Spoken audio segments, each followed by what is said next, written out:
Bom dia, meus amados irmãos, a graça e a paz do nosso maravilhoso Deus, o amor e o exemplo do nosso Senhor e Salvador Jesus Cristo esteja sempre, constantemente em nós, nos fazendo crescer no conhecimento da palavra de Deus e na sua graça. Amados, hoje, quarta-feira, nós vamos estudar aqui na nossa lição bíblica diária mais duas questões da nossa lição semanal. Estamos estudando agora o capítulo 12 de Hebreus e o título é A Fé no Exemplo de Jesus. Então estamos buscando aqui compreender a fé sempre no exemplo de Jesus Cristo, né? que é o nosso padrão, o único exemplo perfeito que nós devemos seguir. Então, na pergunta 7, nós temos aqui o seguinte questionamento: que diferença há entre as correções dos pais carnais para com a correção de Deus, o nosso Pai Celestial, né? O perfeito Pai, o Pai de todos os pais, né? Então, Hebreus 12, versículo 9, diz assim: além disto, tivemos nossos pais segundo a carne, para nos corrigirem, e os olhávamos com respeito. Não nos sujeitaremos muito mais ao Pai dos Espíritos e viveremos? Que pergunta, não é? Que pergunta.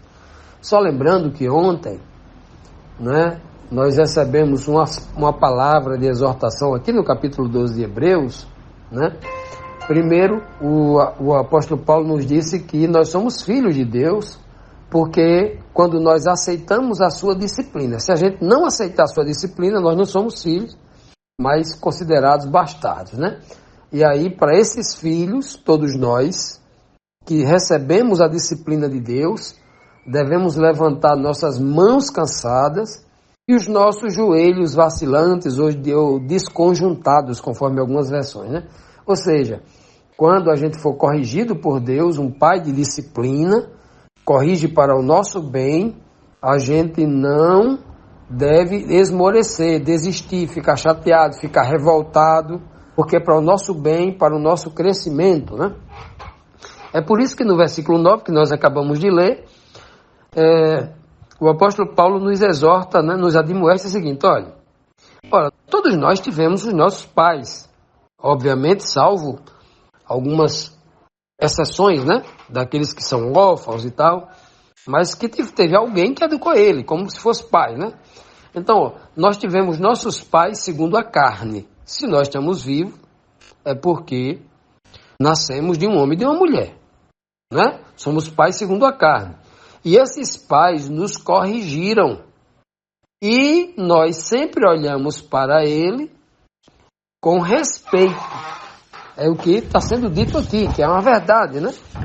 Então, isso pode até parecer um pouco estranho para algumas pessoas dessa geração Z, como dizem por aí, né? Uma geração midiática, uma geração que nas últimas duas décadas e meia, né?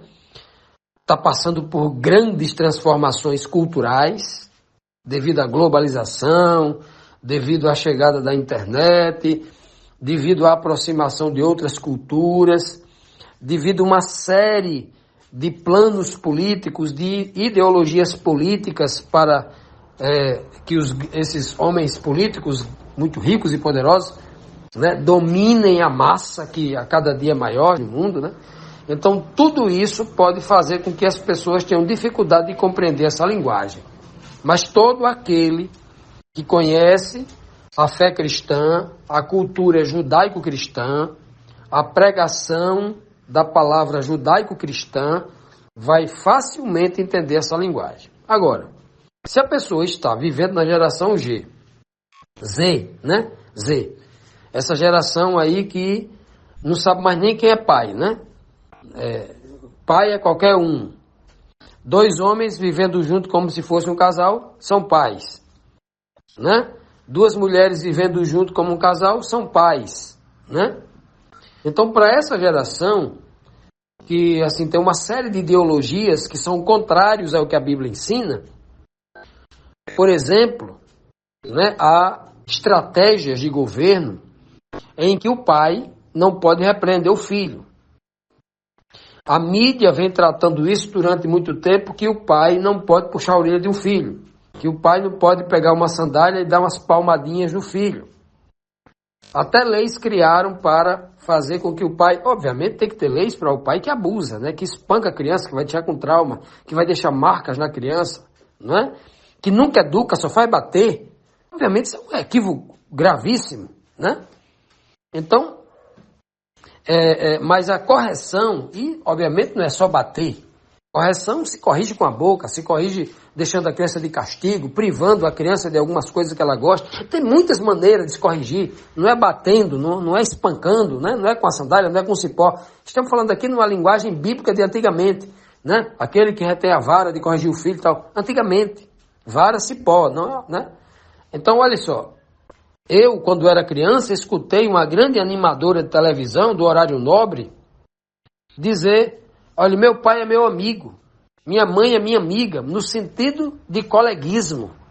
A mãe agora já não tinha mais autoridade porque a criança não conseguia se identificar como devendo respeito, devendo obediência, não. A criança entendia como coleguismo.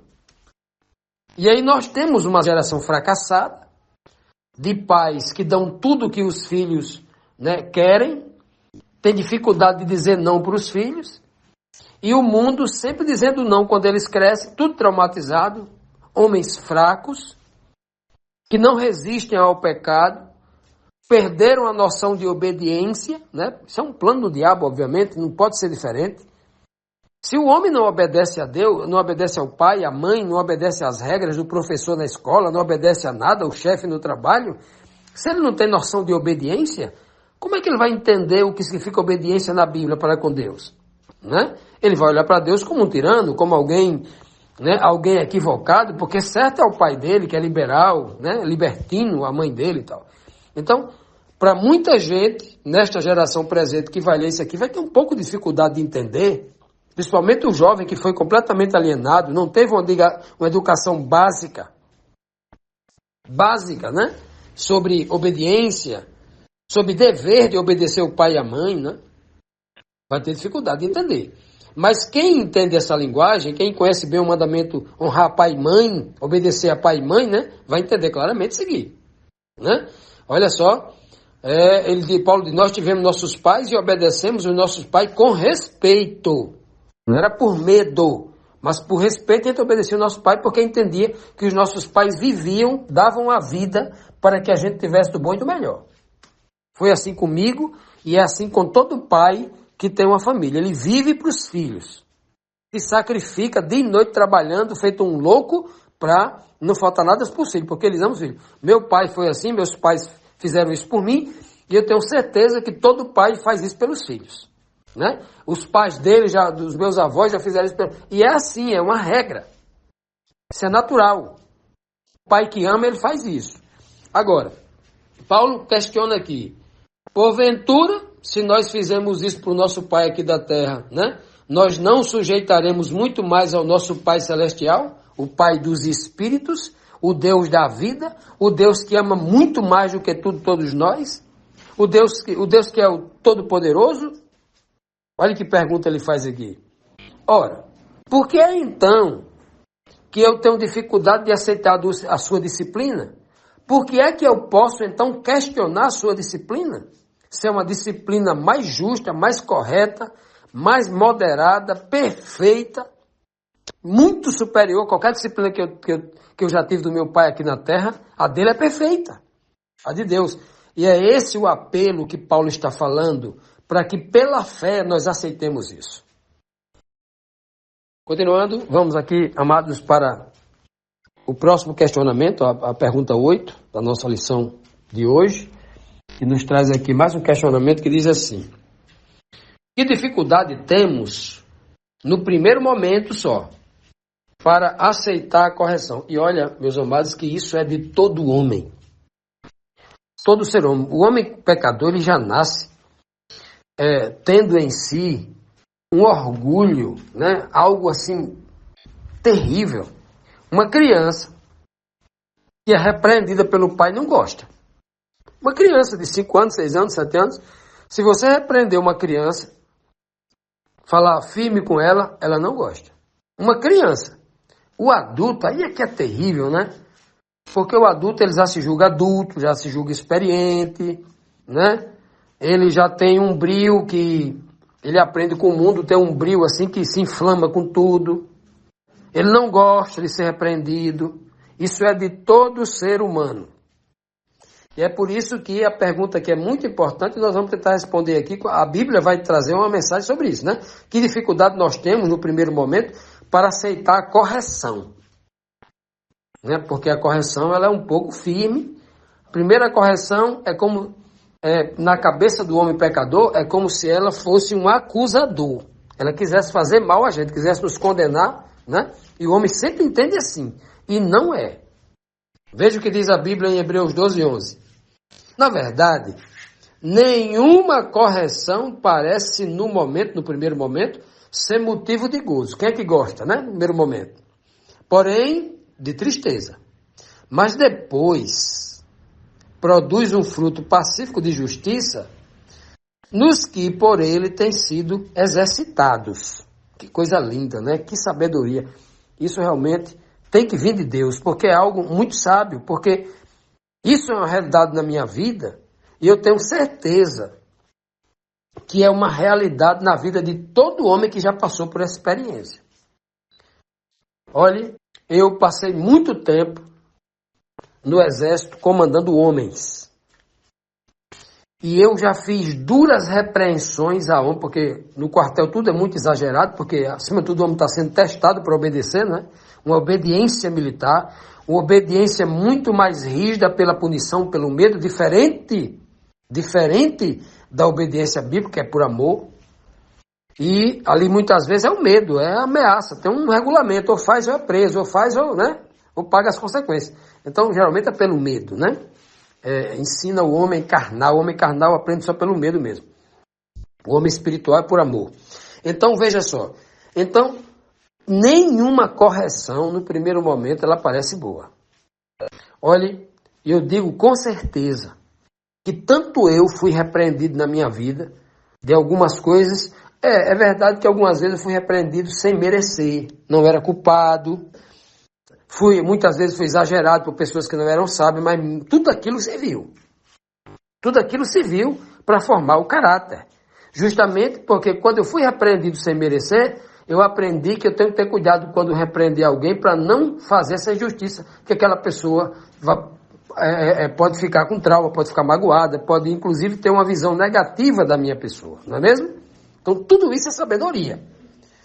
E até hoje, eu encontro alguns soldados daqueles que eu treinei, que eu orientei, que eu eduquei, e eu sou surpreendido quando eles dizem assim: olha, sargento, quando o senhor me pegou em tal lugar, fez isso. Ou seja, algo muito firme que eu peguei ele, testei, fui muito duro, né? Muitas vezes exigindo assim, quase que uma tortura física na formação do homem, procurando a sua resistência máxima, procurando o seu limite de resistência. E eu achando que eles iam ficar chateados em dizer alguma coisa, sempre eles diziam assim, olha, como aquilo me ajudou. Como aquilo me ajudou a entender os meus limites. E é assim que Deus faz. Ele sempre nos testa, o Senhor sempre nos corrige, para que a gente vá para um outro nível de obediência, porque sempre eu posso ser mais obediente. Eu posso chegar num nível de perfeição sempre cada vez maior, quando o Senhor nos corrige. Mas no primeiro momento é chato. Naquela hora lá, você com sede no mato, você com fome, buscando uma força que você não tem para fazer uma coisa que você acha que não consegue, é muito difícil na hora. Dessa mesma forma é a repreensão.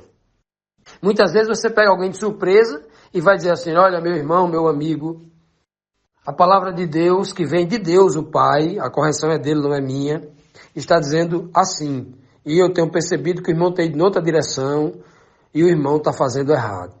E o irmão não pode fazer errado porque o irmão foi chamado por Deus para essa missão, uma missão nobre, assim, assim, assim, o irmão está fazendo errado. A pessoa pode entender assim, mas eu sou errado? A pessoa pode dizer, e você é perfeito? Você também não é errado? Claro. A missão aqui na terra da igreja são pessoas imperfeitas que vão corrigir outras pessoas imperfeitas. E se nós não tivermos a humildade de entender que aquele que vem me corrigir é imperfeito também, mas está sendo enviado por Deus, se eu não tiver essa missão, eu não tenho o espírito de receber a disciplina de Deus. Eu não estou capacitado para ser filho, como disse Paulo no texto anterior, mas eu me comporto como um bastardo, porque eu não admito a disciplina. O homem sábio não. O homem sábio, mesmo ele estando certo, mesmo que aquele que vem lhe trazer uma repreensão está equivocado, ele escuta. Só responde se alguém permitir que ele responda, senão ele aceita o que está dizendo para ele, mesmo que aquilo seja sem noção. Né? Mas o homem sábio, ele aceita a repreensão. Porque a repreensão, ela é boa. Quando alguém vem lhe repreender e lhe traz uma calúnia, um equívoco, aquilo não é repreensão, ali é um equívoco. Mas a repreensão mesmo que o texto está falando aqui, é aquela repreensão que ela vem para mostrar para você que você está numa direção errada e você pode se prejudicar. Você tem que voltar e a pessoa apresenta o caminho certo. Isso é uma repreensão. Para que a pessoa retome o caminho. É uma preocupação de amor, para que a pessoa se dê bem. E a pessoa não se dê mal continuando naquela direção em que ele está. Mas mesmo assim, naquele momento, a pessoa pode se sentir muito mal, dizendo assim, mas rapaz, como é que eu, tão experiente, tenho que escutar isso aqui agora, porque realmente eu fiz algo errado. Então, no primeiro momento, ninguém acha bom.